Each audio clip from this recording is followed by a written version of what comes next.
Welcome back, everybody, for another deep dive. And today we're really getting into something I think pretty fascinating, the intersection of art and urban resilience. Absolutely. So we've got kind of an interesting mix of sources for this one. Yeah, we do. We've got excerpts from some academic article, Yeah. a little peek into an artist's bio and their work, Very cool. and even a wiki page Nice. to kind of ground us in some of the terminology and concepts. Got to make sure we're all on the same page Exactly. with the basics. So I guess the big question we're grappling with today Yeah, shoot. is, can art be more Okay. than just aesthetically pleasing?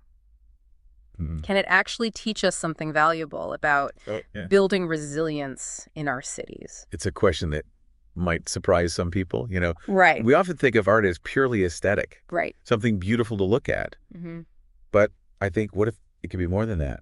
What if it could actually help us grapple with some of the toughest challenges our cities face? Okay, so before we go any further, Yeah. let's make sure we're all on the same page. Okay. When we talk about urban resilience, Uh-huh. what exactly are we talking about? Yeah. It's a term that gets thrown around a lot, Right. but it's more than just bouncing back from a disaster. Right.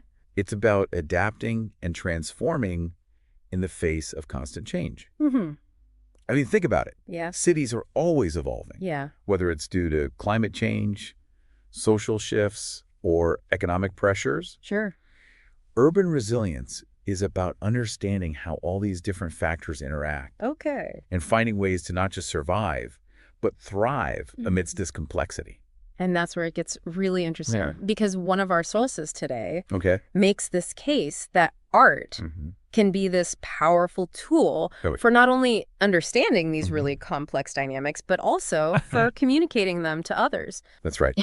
Traditional methods of teaching and knowledge transfer, like research papers or policy documents, they can sometimes fall short. Okay. They might be accurate and informative, but they don't always connect with people on a deeper level. Gotcha. Art, on the other hand, has this unique ability to engage our emotions, to spark our imaginations, Right. and make these really abstract concepts feel more real Okay.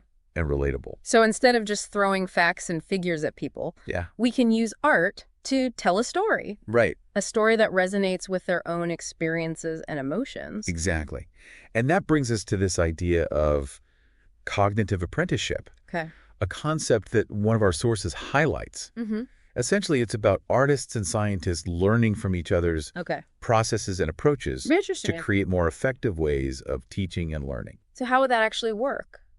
Well, imagine a scientist trying to communicate the impact of climate change. They could present a graph showing rising sea levels, right? Sure.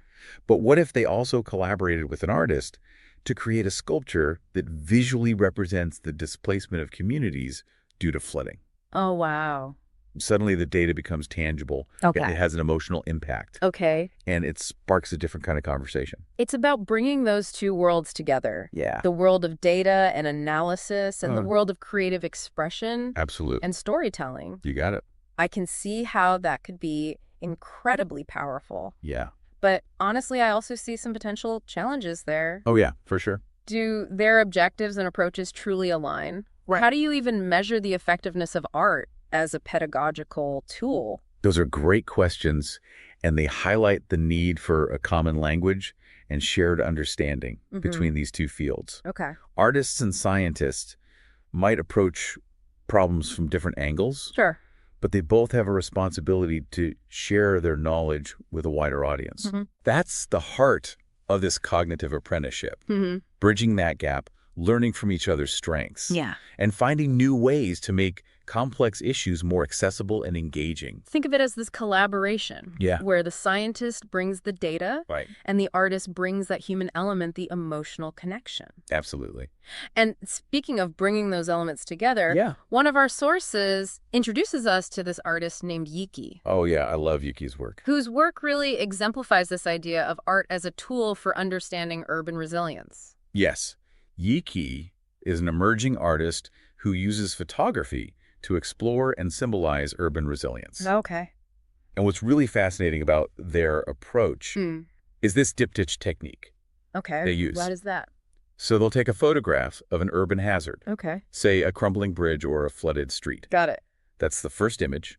A traditional photograph, fixed and permanent. So it's like a snapshot of a specific problem. Exactly. But then they create a second image of the same scene. Oh, okay. This one is developed in a really unique way. Okay. Using a chemical process that causes the image to constantly change. Wow. Based on environmental factors like light and humidity. Really? So the image itself is actually in flux, constantly evolving. Wait, so you're telling me the picture itself changes over time? It does. That's amazing. It is. And it's a brilliant way to visually represent the dynamic, ever-changing nature of cities and the challenges they face. You're not just looking at a static representation of a problem. Right. You're witnessing the problem itself evolving in real time. I can see how that would be incredibly powerful. Yeah. Forcing the viewer to confront the fact that these challenges are not static. Right. They're constantly shifting. Precisely. And one of Yuki's most compelling pieces is called La Seine, Okay. which focuses on the issue of flooding in Paris. Okay. So I'm picturing the Seine River overflowing its banks. That threat of flooding looming over the city. Right. What story does this diptych tell us? Well, the first image, shows the river at its normal level. Okay. But the second image, as it changes over time, really highlights this tension cities face. Okay. This tension between trying to control nature, building walls and barriers to hold back the water, Right. and adapting to its power. Okay. Learning to live with the water. Interesting. And finding ways to coexist. That's fascinating. Yeah. But I bet it goes even deeper than that. Oh, absolutely. I mean, the image of the sun constantly changing Yeah. probably also brings in this whole other emotional layer. Right. The way people's lives are impacted by this constant threat of flooding. You're absolutely right. Right. There's a human story woven into this artistic representation. Yeah. And there's another layer, too. Okay. A layer that speaks to the importance of cultural heritage as part of urban resilience. Okay. I mean, the Seine River and the architecture along its banks are integral to the identity of Paris. Sure. Protecting those landmarks, those pieces of history, is part of protecting the city's soul, its very essence. Wow. So much depth Right. to this one artwork.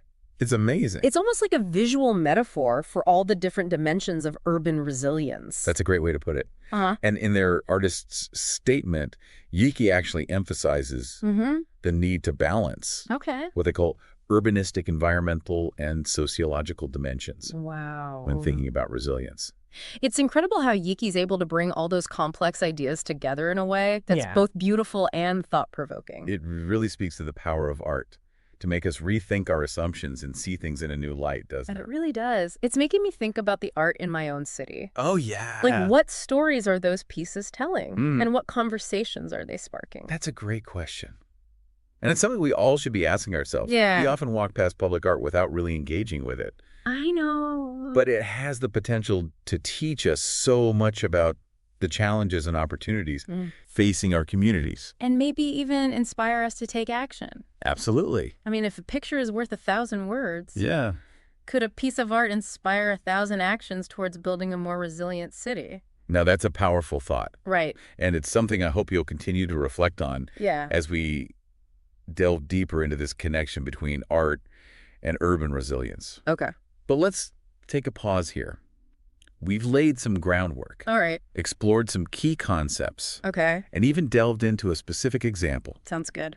When we come back, we'll explore some potential challenges Okay. and ethical considerations that arise when we bring art and science together in this way. All right. Sounds good. See you in a bit.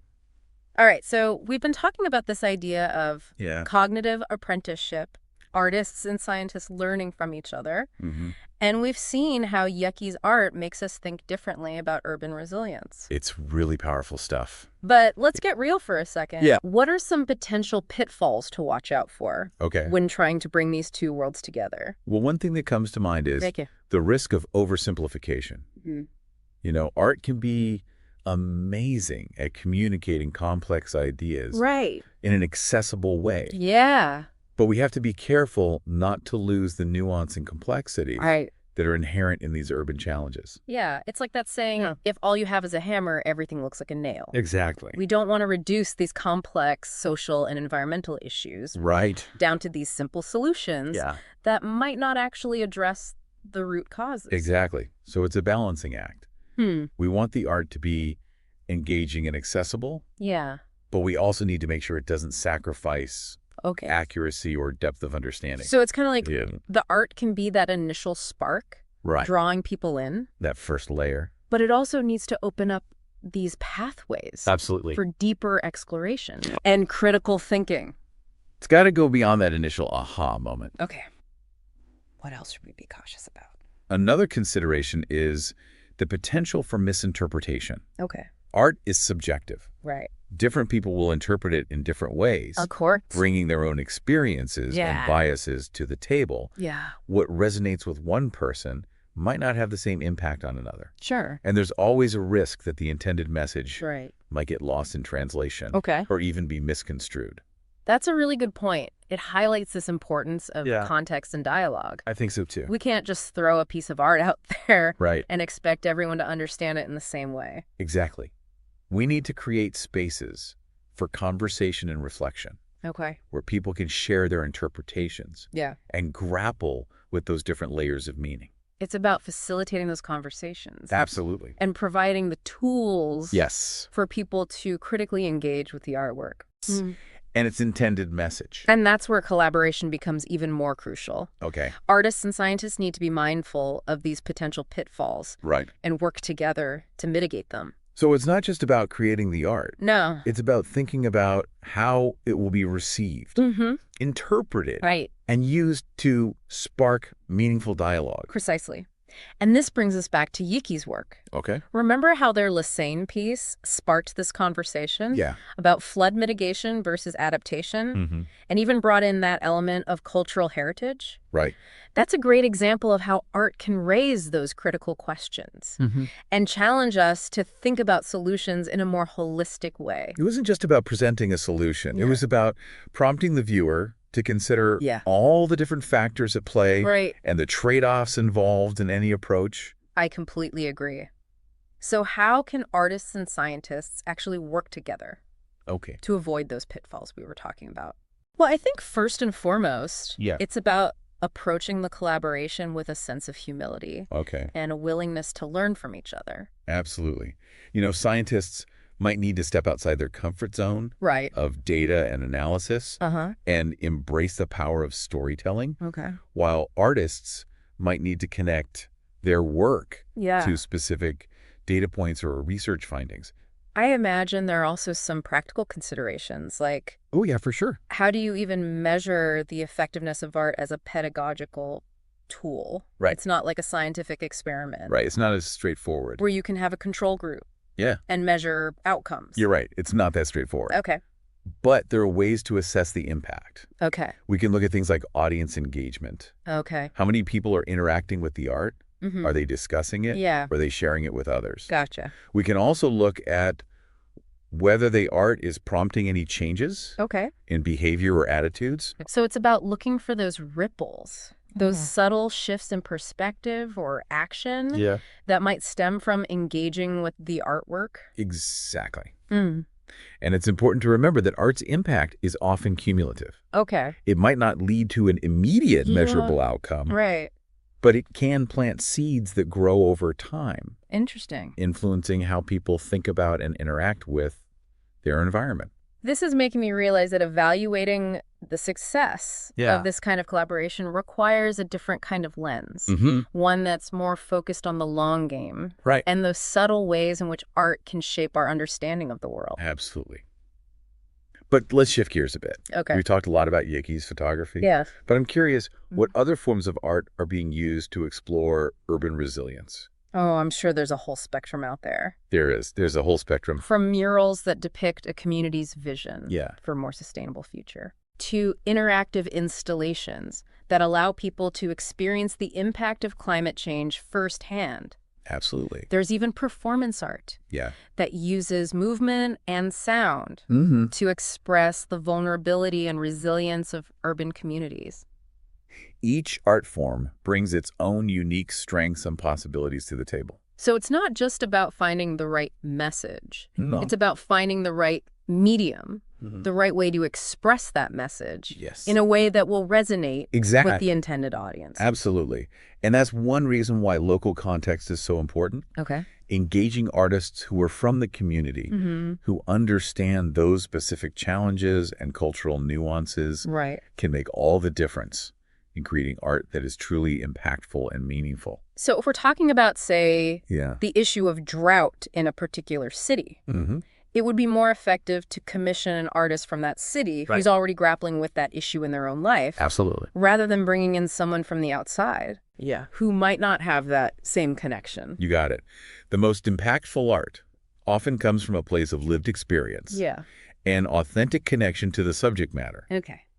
It's about tapping into the collective wisdom and creativity of the community itself. This makes me think about the role of public art in general. Oh, yeah. It's not just decoration. No, it's not. It's a way for a city to tell its stories. And reflect its values. Absolutely. Yeah. And what's fascinating is that public art can also be a way for a city to envision its future. Okay. If we want to create more resilient cities, we need to be able to imagine what that looks like. Right. And art can help us do that. Interesting. It can show us those alternative possibilities. Okay. Challenge our assumptions about what's possible. Yeah. And inspire us to work towards a better future. So instead of just reacting to crises, we can use art to proactively shape the kind of city we want to live in. I love that idea. Yeah. That's a really empowering thought. Yeah.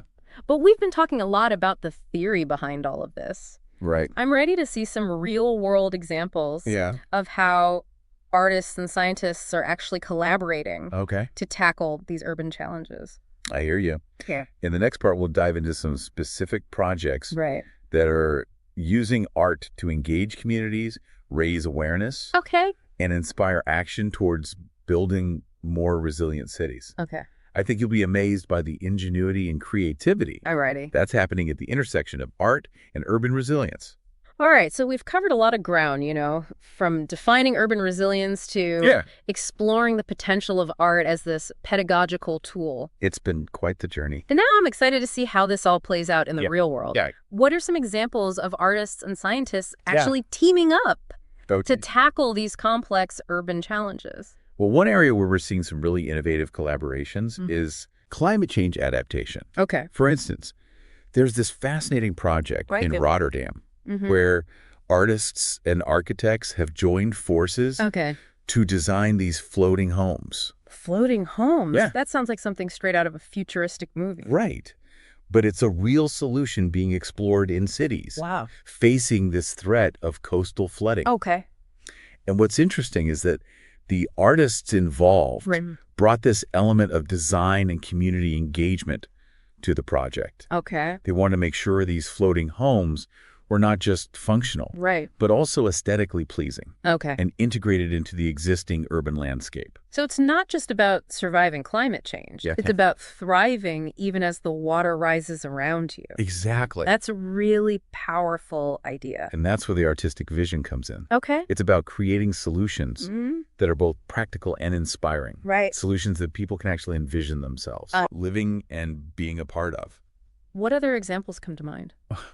There's this incredible mural project in Miami that I find really inspiring. Okay. They commissioned artists to paint these huge, vibrant murals on buildings that are vulnerable to sea level rise. Okay. I'm intrigued. What's the connection between murals and sea level rise? Well, the murals themselves don't physically protect the buildings from the rising water.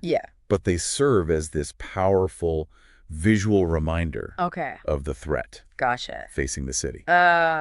So they're raising awareness and sparking conversations about climate change in a way that's both beautiful and thought-provoking. Precisely. And they're also beautifying the neighborhood.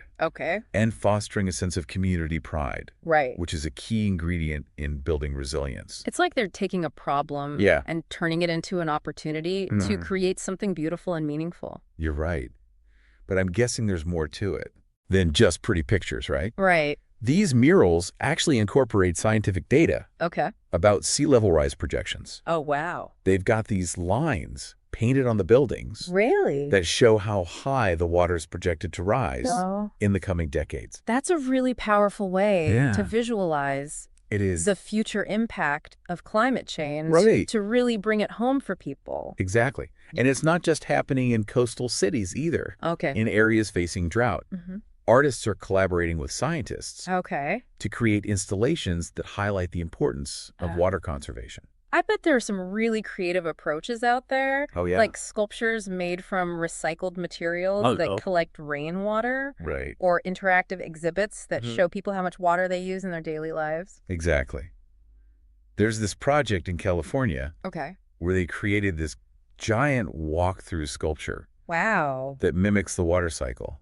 It's both educational and awe-inspiring, Okay. reminding people of the preciousness of water and the interconnectedness of our environment. These examples are so inspiring. Yeah, they are. They really showcase how art can be this powerful tool for understanding and addressing urban challenges, but also for inspiring action and fostering this sense of hope. Absolutely. And possibility. And it's not just about these grand, large-scale projects either. Okay. Art can play a vital role in smaller community-based initiatives as well.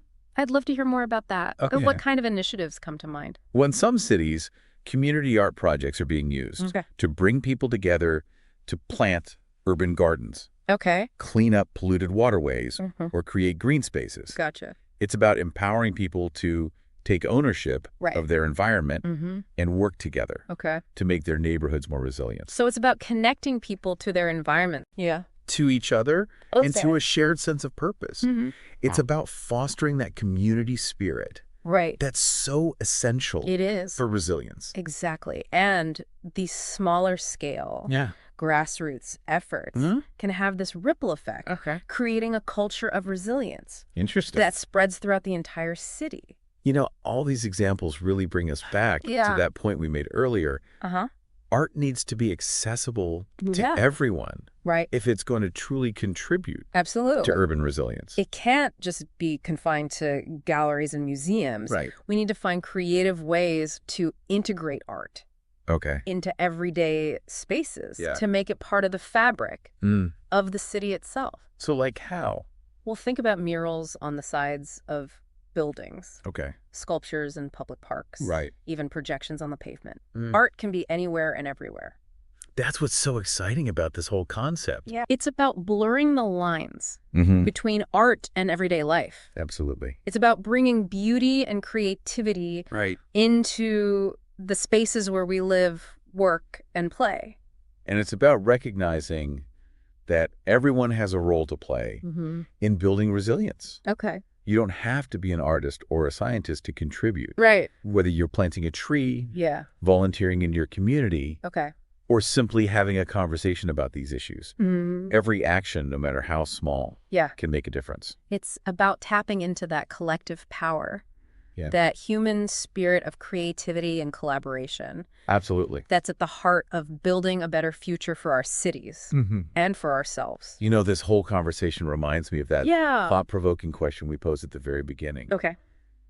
If a picture is worth 1,000 words, could a piece of art inspire 1,000 actions towards building a more resilient city? Well, after exploring all these incredible examples, I think the answer is a resounding yes. I think so, too. Art has this amazing power to move us. It does. To make us think differently. Yeah. To challenge our assumptions and to inspire us to create a better future. Absolutely. So next time you're walking around your city, take a moment to notice the art around you. Okay. Look for those hidden messages, those sparks of creativity that might just inspire you to see your city in a whole new light. Right. And who knows? You might just find yourself becoming part of the solution. And remember, you don't need to be an expert to appreciate the power of art. Share your thoughts. Engage in conversations. Okay. And let's work together to make our cities more resilient. Yeah. More vibrant and more beautiful for everyone. That's a perfect note to end on. Thanks for joining us on this deep dive. Yeah. Thanks for having me. Into the world of art and urban resilience. We'll catch you next time for another fascinating exploration.